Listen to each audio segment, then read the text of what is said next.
with any development into uncharted territory, it is difficult to predict these things with precision. But I do think things are going to move very fast. So our plan is in basically 1 to 2 months to do the 20 kilometer or 65-foot flight with Starship Mark 1.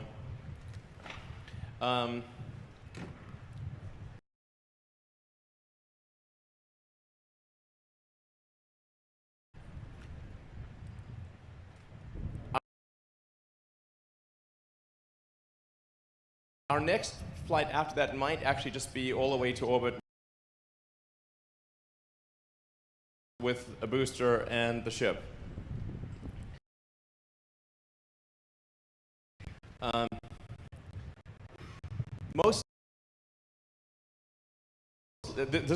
giving you just literally stream of consciousness here. Most likely we would not fly to orbit with Mark 1, but we would fly to orbit with Mark 3, which will be built after Mark 1 right here. In fact, we'll start building it in about a month. So, yeah. And actually, so sorry to say this mid-question, but I did want to make sure to thank Yusaku Miyazawa for his great support. Yeah, he's awesome. Yusak 2020, that's his handle. That's a great handle. Anyway, he's a super cool dude, and he's like, you know, putting a lot of serious resources to helping out Starship. So I want to thank him very much for that. Anyway, so yeah, just to frame things, we are going to be building ships and boosters at both Boca and the Cape as fast as we can. And each successive, yeah, absolutely. I mean, it's going to be really nutty to see a bunch of these things. I mean, not just one, but a whole stack of them. And we're improving both the design and the manufacturing method exponentially. So, for example, with the current way that we build or the way that Mark 1 and Mark 2 cylindrical sections were built was in with basically plates. So a series of plates to create each cylinder section. With Mark 3 and beyond, we will literally take the coil of steel from the mill, unspool it, change the curvature to a 9-meter diameter, and do a single seam weld. And it would also be thinner, which makes it lighter and cheaper. So the rate at which we will be building ships is going to be quite crazy by space standards. I think we'll probably have Mark 2 built within a couple of months or less, and Mark 3 maybe 3 months, that type of thing. Mark 4, 4 months, maybe 5 months.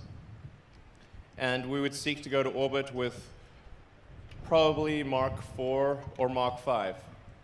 So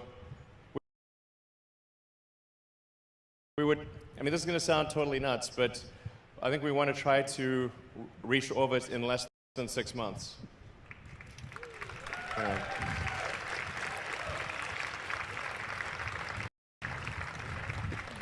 mean, provided the rate of design improvement and manufacturing improvement continues to be exponential, I think that is you know, accurate to within a few months.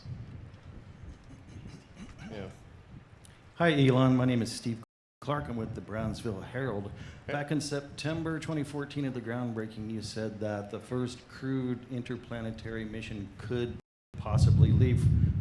Yes. Can you hear me? Could possibly leave from Boca Chica. Do you think that's still the case? Yes, that is, I think, definitely possible that the first crewed mission on Starship could leave from Boca. We actually are internally competing the Cape and Boca. So I think both places will, to the best of my knowledge, both places will launch crewed missions. So I think it is extremely likely that we will launch crewed missions from Boca, and there is at least a 50% chance that it is the first mission. Yeah. Thank you very much. Hopefully. Hey, Elon, Tim Dodd, the Everyday Astronaut. Hey, how are you? Hi, Good, good. Tim. Yeah. How you doing, You have Tim? great questions online. Thanks. You have Yeah. great answers. Yeah, welcome.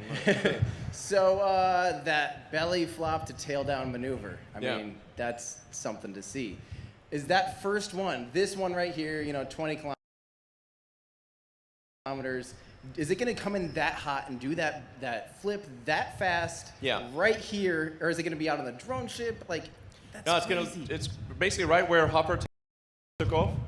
Yeah. That's basically where it's going to take off. Within, very close to where it's just right over there. So yeah, that maneuver that you saw, it will execute now. When we get to, I think maybe Mark 3, certainly Mark 4, I think probably that will be a good time to transition to hot gas thrusters from cold gas thrusters. So using essentially compressed nitrogen gas as the cold gas thruster is a pretty low ISP, sort of 60, 70 if you're very lucky, but very closer to 60. With methox thruster, you can get, without really even trying hard, 300 ISP. Even if you just film cool the walls without even regen cooling. If you regen cool it, 350, no problem, 360 even. So you're talking about something that's then 5 or 6 times the mass efficiency of the nitrogen thrusters that are on Mach 1. And if you have thrusters of that efficiency, then we don't need to use the Raptors to correct the horizontal velocity. Because right now it's actually, when the Raptors fire, the Raptors kick it over, but they actually accelerate the vehicle in the wrong direction. Then they have to overcorrect and then come back. Whereas if you have strong enough thrusters, you can just, using the onboard maneuvering thrusters without lighting the main engines, you can just go kick it hard, light the engine, land. That'd be, that's better. Yeah. And then are those pressure fed then? Those? Yeah. Yeah. Those would be just pressure fed, high pressure gas methox, and so you have a high pressure, CH4 bottle, high pressure O2 bottle, and then the great thing is like those they don't care what attitude you're at. You can be at any attitude, any G's, any attitude, it'll still fire. Yeah. Awesome. Yeah. Thank you. Yeah. Hi, Elon. I'm Tim Fernholz from Quartz. Thanks so much for taking the time. You're welcome. 2 questions, if I may. One, just technical, following up on the presentation. To do useful stuff in orbit, you're going to need the booster as well as the Starship, right? Yes. Starship cannot get to Earth orbit without the booster. But anywhere except Earth, pretty much. Well, not counting Venus. But like the Mars or the Moon, the ship, provided you have a propellant plant on Mars or Moon, the ship can easily get a single stage from the surface of the Moon all the way to the surface of Earth without a booster. So that shows you how deep, like Earth has a deep gravity well and a thick atmosphere. But definitely cannot. I mean, if we really went crazy light, you could probably do single stage to orbit, non-reusable with the ship. But that would be pointless.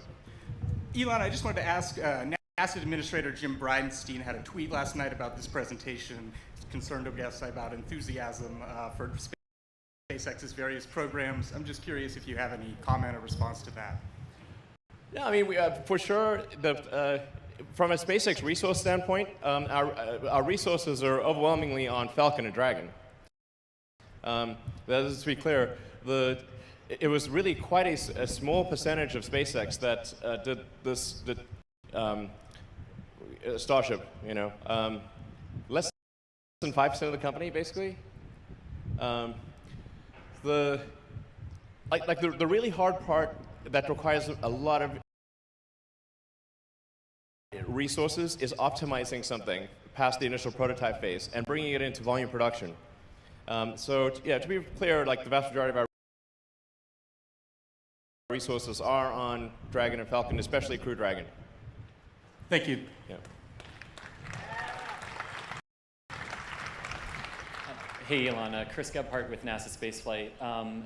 How do you guys envision keeping the methane and oxygen inside the tanks from boiling off in any significant quantity during a multi-month interplanetary trip to Mars? And on a more Earth-grounded question, what's your contamination mitigation strategy since these things are being built outside in the elements and not in a factory? Well, these are pretty far in the distance questions. These questions are relevant, but in the future years. Keeping the landing propellant cold on the way to Mars is a lot easier than it may seem, because you can essentially vacuum, just like you'd keep cryogenic propellant stored on Earth for long periods of time. You vacuum jacket it. We would essentially have header tanks that are bigger than these header tanks, and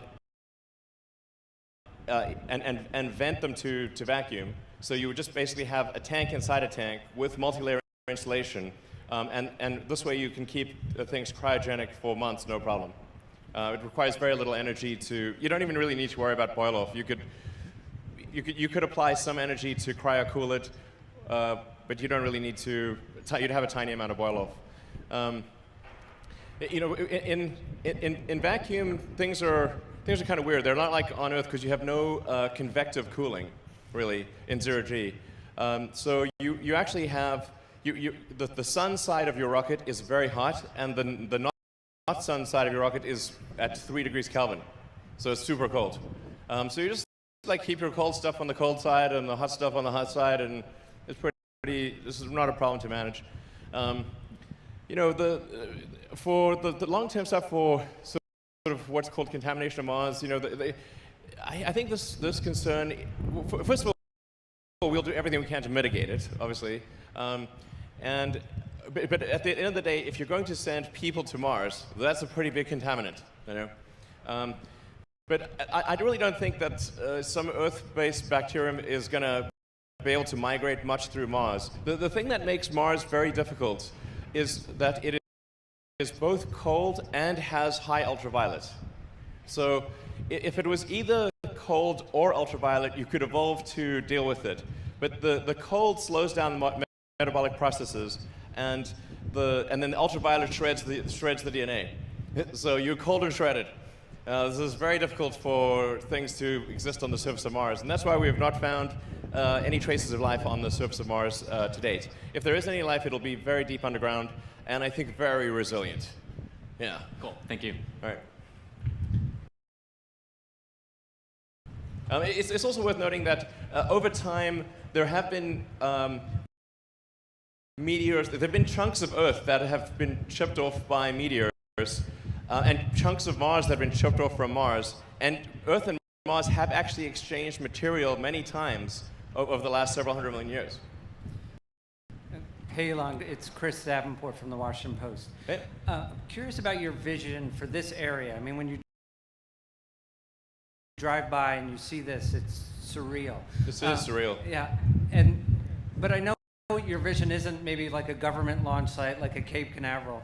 But what does this look like a private, operational, commercial spaceport? Yeah, I mean, it's you know, I mean, it will definitely get fancier than it currently is, you know, because the reason it's not fancier is just because it would have taken too long to build the buildings. So since it was going to take so long to build the buildings, we just built it outside. Yeah. This is like my new thing is management by rhyming. If the schedule's long, it's wrong, and if it's tight, it's right. Yeah. It works. SR-71, you know, fastest plane in history ever. You know, it's also the coolest plane ever.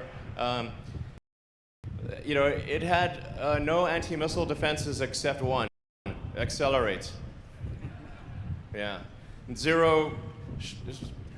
They tried to shoot it down many times. 0 successes. Can you just give us a quick sense of what you think this area will look like in, say, 10 years when you are flying crews? Oh, I think it'll be like a lot more buildings and a lot more stuff. Like way more stuff than is currently here. As you can tell, the wind is really quite vigorous. Like one of the things that I think will be quite important to have locally is propellant production. So trucking massive, you know, thousands of tons of liquid oxygen to the site doesn't make a ton of sense. We should really produce the liquid oxygen here. And by the way, we have gaseous oxygen in the atmosphere, so we basically just need electricity. And I forgot to mention one of the things over time is like for the propellant production on Mars will be completely renewable because we will use solar panels, pull the CO2 out of the atmosphere. Mars is a primarily CO2 atmosphere. Get the H2O, the water, from the ice. Mars has a massive amount of ice. You combine H2O and CO2, and you get CH4 and O2. There's a very long understood process of run it over ruthenium catalyst. This is a Sabatier process to create CH4 and O2 out of CO2 and H2O. And that same system that we developed for Mars will long-term be used on Earth. So long-term, this is like, long-term we will produce the propellant for the rockets using solar power.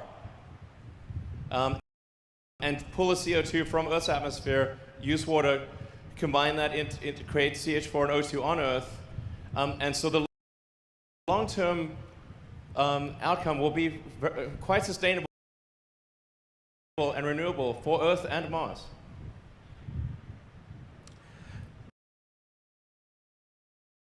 Jeff Faust of Space News. You spent a lot of time this summer working with the FAA getting approval to do a single Starhopper flight to 150 meters. Now you're talking about flying a much bigger vehicle to much higher altitudes and ultimately flying to orbit. Where are you in the FAA in terms of getting approval for that? And will those flight opportunities be able to coexist with, say, the local residents around here? Yeah, I mean, I'd say the FAA Administrator for Space has been excellent to work with. Very forward-leaning. Really, I would just like to say thanks to the FAA for their support, actually. I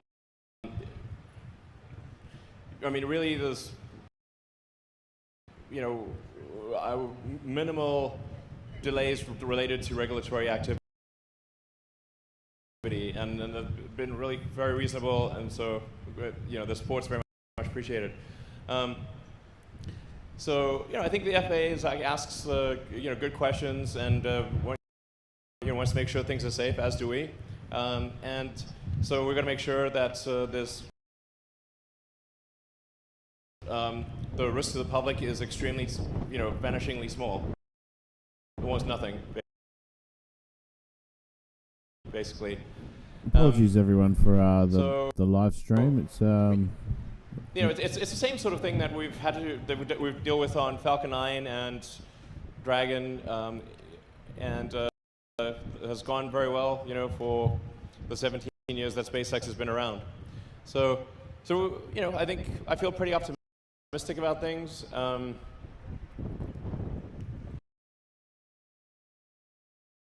I don't see any fundamental obstacles. We are working with the residents of Boca Chica Village because we think over time it's going to be quite disruptive to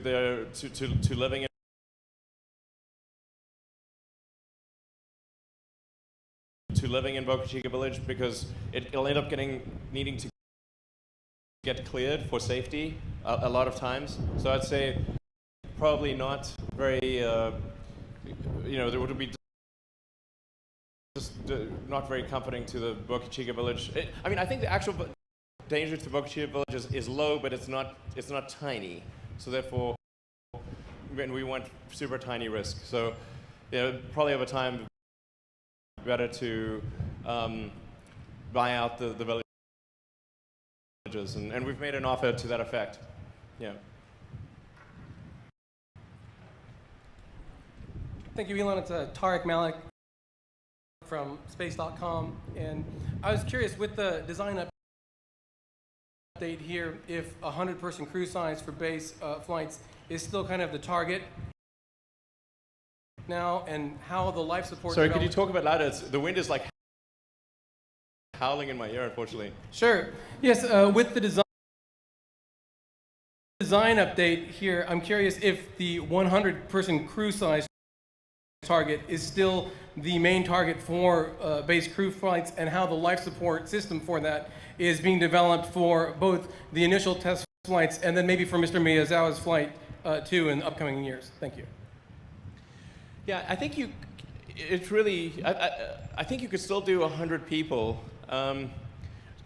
Like the pressurized volume on Starship is around 1,000 cubic meters. So if you had 100 people, you'd have 10 cubic meters per person, which is,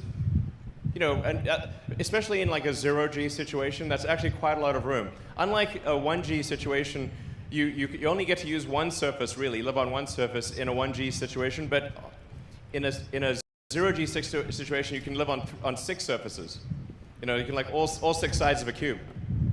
So things are way roomier than they may seem. And by the way, 1,000 cubic meters, I think, is close to what the space station pressurized volume is. So Starship is like basically like launching space station pressurized volume on every flight. This is quite a lot. We can make it bigger if as needed. Yeah. Hi, Elon. Stephen Clark from We can Spaceflight make it Now. bigger. Thanks for taking our questions. We see the Starship prototype here, Mark 1. You talked a little bit about how you're going to build the super heavy vehicle. Can you update us a little bit more detail about how that development is going, where exactly it'll be built, and when we might see it on a test stand or on a pad? Sure. Yeah. Good question. So the priority is to build at least 2 Starships at each site, at Boca and the Cape, and then start building the booster. So we'll complete Mach 1 through 4 before doing Mach 1 of the booster, and then we'll do Mach 1 and Mach 2 of the boosters at the Cape and Boca. The main constraint on launching the booster is engines, because obviously the booster has a lot of engines. So spooling up the Raptor production rate is extremely important vital, obviously essential to completing the booster. doing the tanks and the legs and say the grid fins, that is not a constraint. Like that we can get done fast. But we need, I think we'd want to have at least probably 24 engines, but I think really at least 31 engines to launch. So you add that up, you've got a lot of engines there. You know, we need for four Starships. We need well, these just have three. Mark 1 and 2 just have three Raptor engines. Mark 3 and 4 will have 6. So you add them. This looks like a lot of engines, basically, including development engines. From now through orbit, we probably need 100 Raptor engines. And our production rates right now is maybe one every sort of 8 to 10 days. But it should be one every couple of days in a few months.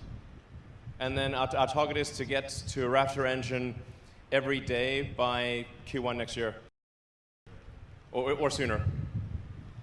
And if I may, when will we see people flying on this vehicle into space?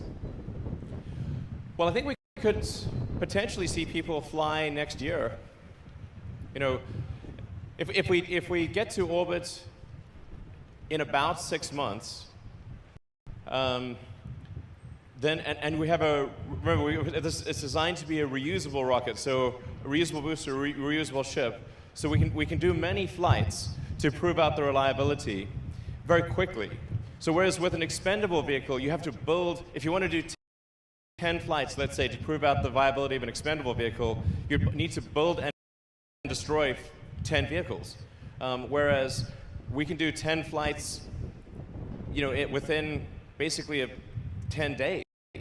So when I say rapid reusability, I mean, you know, you could fly it. You can fly the booster 20 times a day. You fly the ship 3 or 4 times a day. That's what I mean by reusability. And the only reason the ship it takes more time than that, it's more time than the booster, is that you need a couple of you need 3 or 4 orbits to synchronize for the ship so that it is over, you know, like, I don't want to get into those complicated thing of orbital dynamics and the rotation of the Earth relative to satellite. But as anyone who's like knows space, you know, the track of a satellite, unless it's an equatorial satellite, is a sinusoidal track on the Earth. Unless it's equatorial or sun synchronous. So. You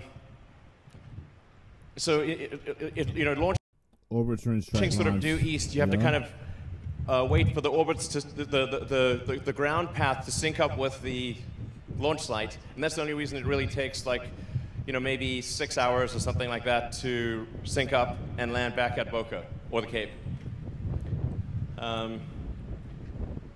You know, one of the really interesting things to contemplate is the total mass to orbit capability of a large reusable system where you have a significant fleet in operation.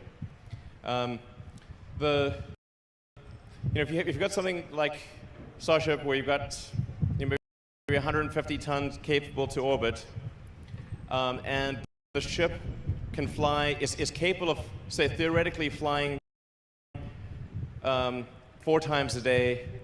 But you know, they call it like 75% uptime, so theoretical 3 times a day, 365 days a year. So that's like about 1,000 flights a year for the ship. The booster can do a lot more than that. This is obviously max theoretical.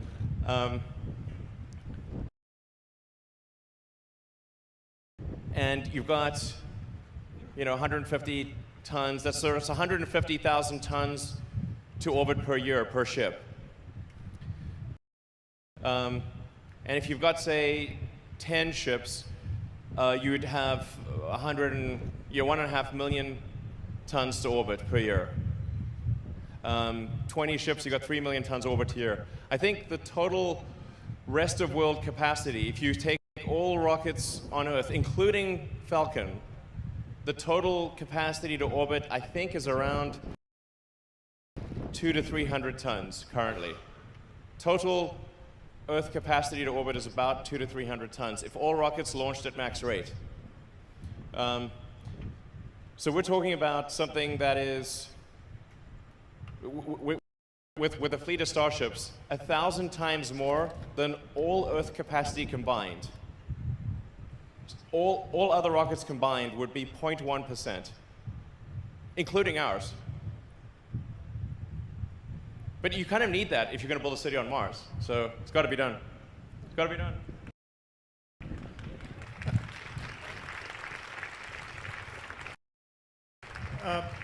Elon, hi, it's Bill Harwood with CBS News. I just wanted to follow up on an earlier question about life support systems, because that's not trivial, and obviously you're building a very sophisticated piece of hardware. Are you thinking about closed-loop regenerative systems? Are you thinking about developing these in-house, or are you looking at designs that already exist on space station, for example?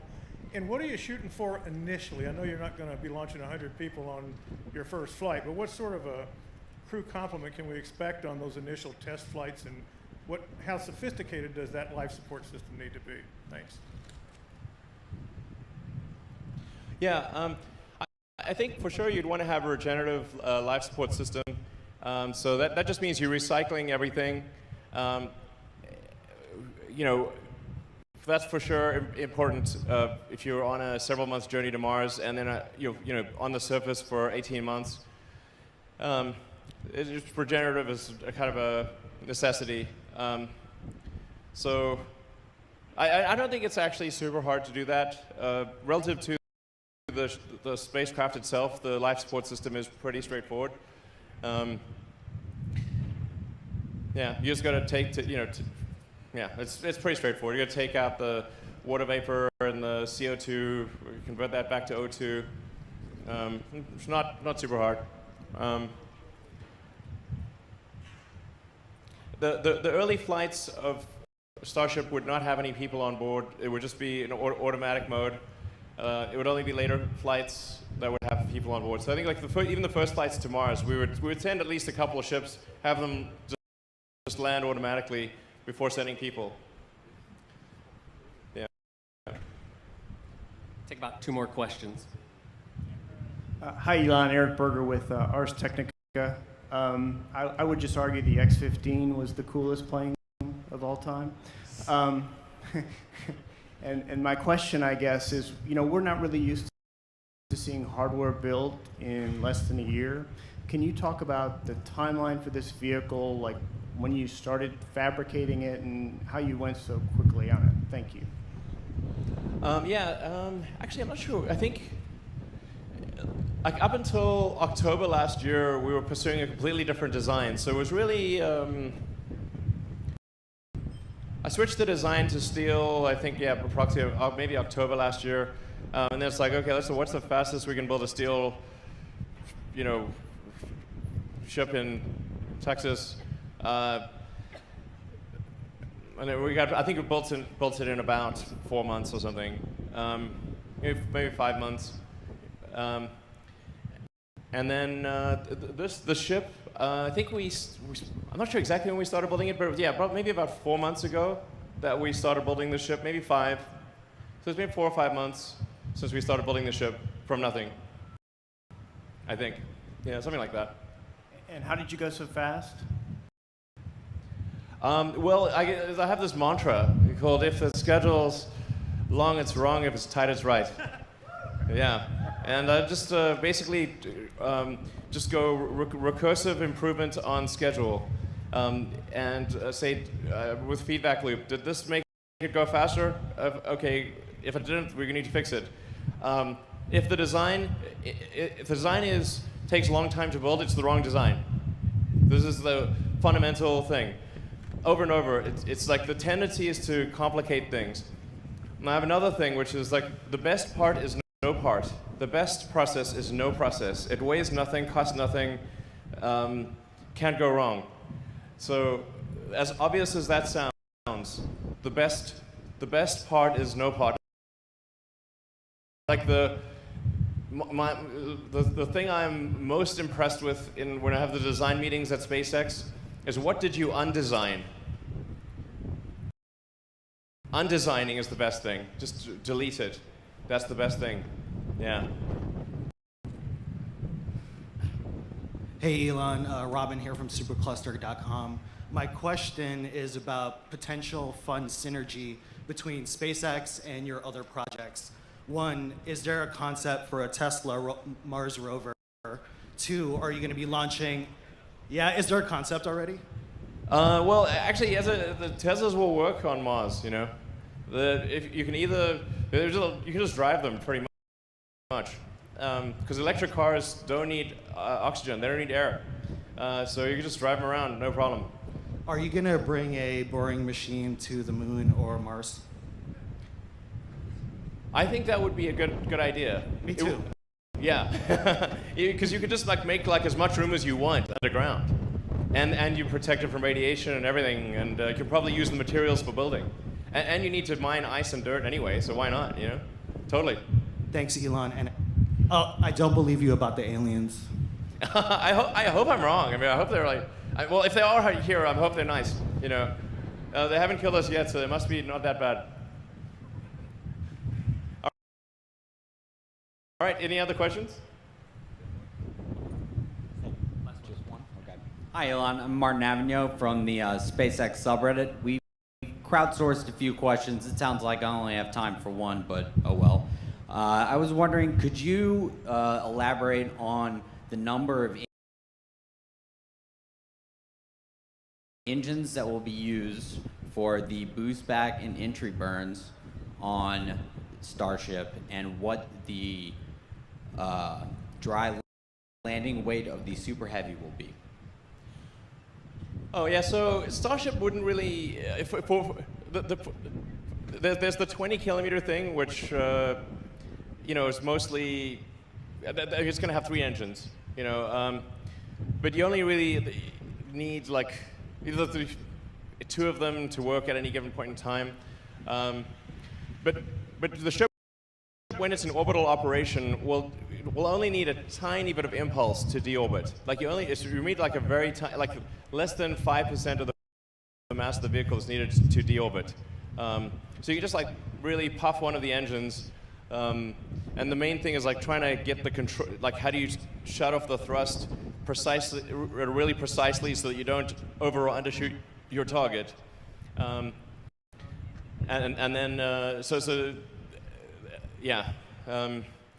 for the booster has 7 engines that gimbal, and then the rest, whether it's a total of 31 or 37, are fixed. The fixed engines would not be used for boost back. So only the center 7 would be used for boost back. And then I really want to try to avoid an entry burn, if at all possible. That would, because that would, you have to have a high, the system has to be capable of a very high Q entry in order to avoid an entry burn. But I think we might be able to make the booster buff enough that it doesn't need an entry burn, hopefully. So then it just needs a landing burn. Thank you. Yeah. All right, great. Thanks, everyone. Thanks for coming. Hope you enjoyed it. All right.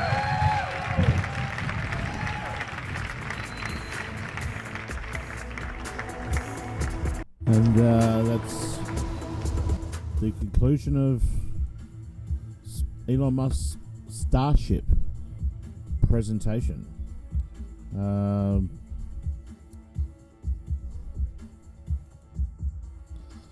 Elon Musk's Starship presentation was long awaited.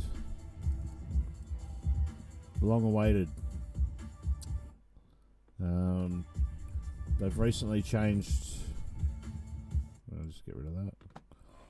They've recently changed the Starship from 3 fins on the back, like Rintin's rocket.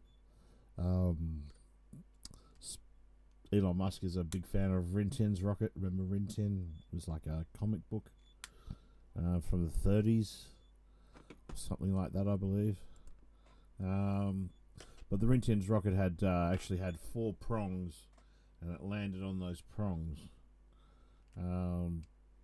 So I agree. Most of Elon Musk's ideas are not new. They're not fucking new. We're just too stupid to put them fucking together, and he's the guy that's smart enough to put things together. That's pretty much how he's done his whole thing. Ever since PayPal was just yeah, let's just put a clock radio on it. Let's grab something and just put a clock radio on it. That's what PayPal was about. And this is pretty much what this is about too. It's like, let's take a spaceship, and put a clock radio on it. Let's make it reusable. So, Starship has gone down from 3 fins on the back to 2 fins. They're not wings. They are flaps, like flappy ears.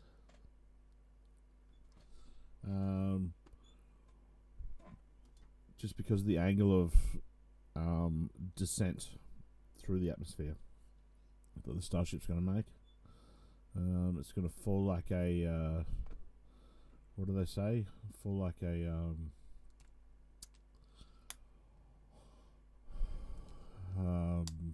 parachutist, a skydiver.